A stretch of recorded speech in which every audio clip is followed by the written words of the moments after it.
একটি চমৎকার editing tutorial নিয়ে চলে এলাম। তো আজকের ভিডিওটিতে আপনাদেরকে দেখাবো যে কীভাবে একটি ফটো থেকে কাপড় বা ক্লথ রিমুভ করে অন্য একটি কাপড় বসিয়ে দিবেন। কোনো অ্যাপসের প্রয়োজন হবে না, তাও আবার এক ক্লিকে। তো বেশি কথা না বলে চলুন আজকের ভিডিওটি শুরু করা যাক।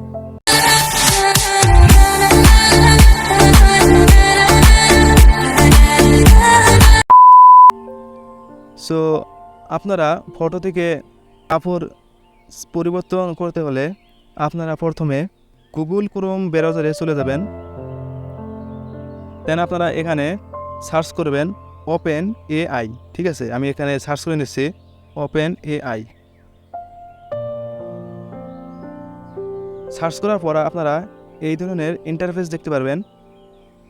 তো এখানে আপনারা ক্লিক করবেন ডেল E2, এখানে লেখা আছে, এখানে আপনারা ক্লিক করে নেবেন। ক্লিক করার পর আপনারা এই ধরনের ইন্টারফেস দেখতে পারবেন। ঠিক আছে, তো আপনারা এখানে দেখতে পারবেন ট্রাই ডেল ই, এখানে লেখা আছে, এটাকে আপনারা ক্লিক করে নেবেন।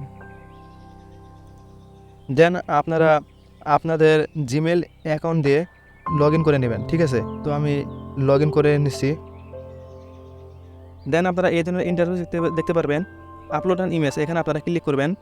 দেন আপনাদের গ্যালারি থেকে আপনারা একটি ফটো সিলেক্ট করে নেবেন, আর যেটির শার্ট বা কাপড় চেঞ্জ করতে চান সেটি আপনারা সিলেক্ট করে নেবেন। সিলেক্ট করার পর ডান ক্লিক করে নেবেন। দেন আপনারা ফটোটি ক্রপ করে নেবেন। ঠিক আছে, তো আমি ক্রপ করে নিলাম। দেন আপনারা ক্রপ অপশনে চলে যায় এখানে এডিট ইমেজ, এখানে আপনারা ক্লিক করে নেবেন। ঠিক আছে, তো আমি এডিট ইমেজে ক্লিক করে নিলাম।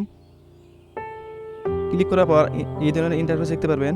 তো এখন আপনারা এই কাপড়কে নিয়ে ইরেজ করে নেবেন। ঠিক আছে, তো আমি ইরেজ করে নিচ্ছি। তো ইরেজ করা হয়ে গেলে আপনারা এখন এইখানে লিখে দেবেন ম্যান উইথ শার্ট। ঠিক আছে, ম্যান উইথ শার্ট লিখে দিয়ে আপনারা এখানে জেনারেট ক্লিক করে নেবেন। ক্লিক করা হয়ে গেলে আপনাদের অল্প টাইম ওয়েট করতে হবে। ওয়েট করার পর আপনাদের কিন্তু অটোমেটিক কাপড় চেঞ্জ হয়ে যাবে। ঠিক আছে, তো দেখতে পাচ্ছেন গাইস, আমার কিন্তু অটোমেটিক কাপড় কিনে চেঞ্জ করা হয়ে গেছে।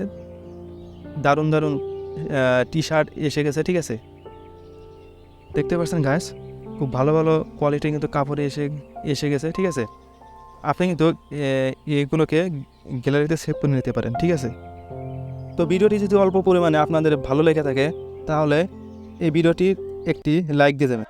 আর অবশ্যই এই চ্যানেলে আপনি যদি নতুন দর্শক হয়ে থাকেন তাহলে অবশ্যই চ্যানেলটি সাবস্ক্রাইব করে নেবেন। ঠিক, ধন্যবাদ।